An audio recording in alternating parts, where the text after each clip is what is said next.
أبي أبا يا كويري جبر عد كي وعسل عدو عدي في لذا الجافة أيا الله بربردقة حبله عربتا كوي أمريكانكا كوي عجبتا إيا كوي أفريكانكا وجبت كيريا بقول كل إيا بقول دولار سوري أهلا قبيعية بابا gabadhii ugu horeysay ee way asla caday arooskada $100 laga bixiyay kabaran inta ali gaaf la dhahayo makiinadii oo lagu lacag lagu daabacay keenay yaa ku sii filadina yaa ku sii baashan lacag gabadha waxa la keenay asla caday cabdi aziz la keenay $100 aadi aad xawaan lacagtooda waay lacagtooda miyaa xawaan iyo asla isku daro waay sooma aadi aad way noo fariisaa wabillahi aadi tarafti karaam aadi wax kale gabar goob garaadkeedu wacan yahay goobtii munduloo tiraab waaweynkii abgaal ismaan halyeeyadii waceesla british ka dhalatay oo weliba cali gaaf caddaan maxaa cadda ayaa maanta la baadi goobay dictoraysa hibo cabdicasiis muxiidiin abikar maxamed tow gobgob dhashay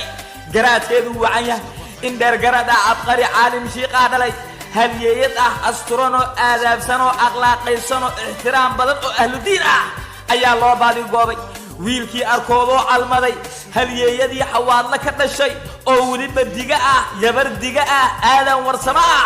goobtii igeesiyaashii Soomaaliya wiil in dheergarad aqoon-yahan injineer Zakariye Cali Shide Ahmed goob dhashay garaadkiisa uu wacan yahay ayaa yiri inantaas waan arkoodoo waa calmade halay baadi goobo xurmad leh Xasan Sheekh wiilka tidiisa la ay dhabar ku sida 100 gram oo dahab wax kale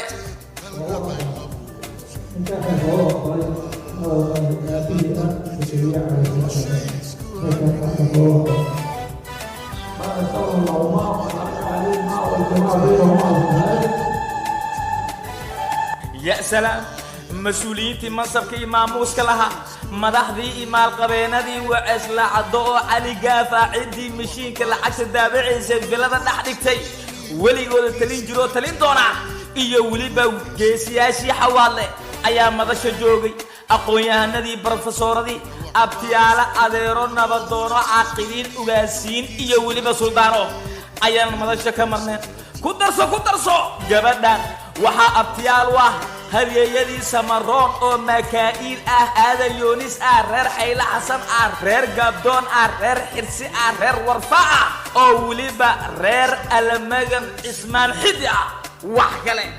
boqoradii barbaarisay hana socodka iyo dulqaadka deganaanta guri boqortooy ku barbaarisay gabar asturano akhlaaqaysan oo in dheergarad abqariyad caalim shiiqa uu dhalay ka dhigtay dictoraysa hiba ayaan u mahad celinayaa hooyo qaali nimco ismaan xadi hooyo waxaa dhashay gabar gob garaadkeedu uu wacan yahay in dheergarad keligaaga kuma mahad celinaye inantu waa ayay goris oo suurihii laga badiyay ayay xasno umar xayle ayaan u mahad celinayaa iyo waliba adeer cabdiqaadir muxiidiin abuukar sidoo kale iyo garaada inaan u mahad celiyo wiilkan reer abtiyaashay u yihiin waa weenkii mareexaan halyeeyadii dalkan horumarka iyo nabadda u horseeday laamiyada noo dhisay jaamacado free waxbarasho free ina siiyey goobtii reer diini oo waliba reer dalal hooyo qaali qurux iyo qoton joogsi qorqornaan iyo asturnaan akhlaaq ku barbarisay wiilkeeda injineer Zakariye ayaan leeyahay hooyo imaamadaada ma haysan kari malaa'ika ku sharafto hooyo wiilo Cismaan warsame dhamaan hooyooyinka Soomaaliyeed waxaan leeyahay Allah idin dhowro imri dheer iyo cibaado suuban ayaan idinkaga rajaynaya weligay maan xiriirin muqdishona ma soo marin mid la mid ma aanan kala kicin xaflad la mid tii goobtii hablihii cali gaaf ee waaweynkii waceesla cadda wax kale gabar boqor Cabdullaahi boqor geedi boqor shado adeerkeedu uu yahay xurmad leh Xasan Sheekh Maxamuud oo waliba macallinul Maxamed Siyaad iyo Sheekh Ismaan Xidig ku aftirsata ma ciyaar galaysa waa gabadhaas oo kaliya gabadha $100 iyo 100,000 Sooriyada laga bixin kara oo aan la barbar dhigi karin kuwa kale ee dunida waxaan leeyahay injineerada arkoodo almaday inanta dumaasheeda injineer Zakariye Cali Shide Ahmed iyo waliba dumaashi bilan boqoran oo bilicsan gabar dal boqortooya qurux iyo qorqornaan qoton joogsi qurracaynimo iyo xarakaad ilaahay u dhaliyay دكتورة سهيبة عبد العزيز محي الدين أبيكر محمد توعو magacka miskiin ma ka ahane maalme Ali Gafa la dhaha villada u dhasheen cid kale ma isku waara ubad qeyr qaba kala hela guri barwaaqo iyo gobol raaxal iska dhala haliyay aniyag balse leh kartidii xurmada xasan sheekh dalkan iyo dadkan badbaadiya inta ka horeysa habarkiisa rinta iska jibiya guri barwaaqo iyo gobol raaxal baba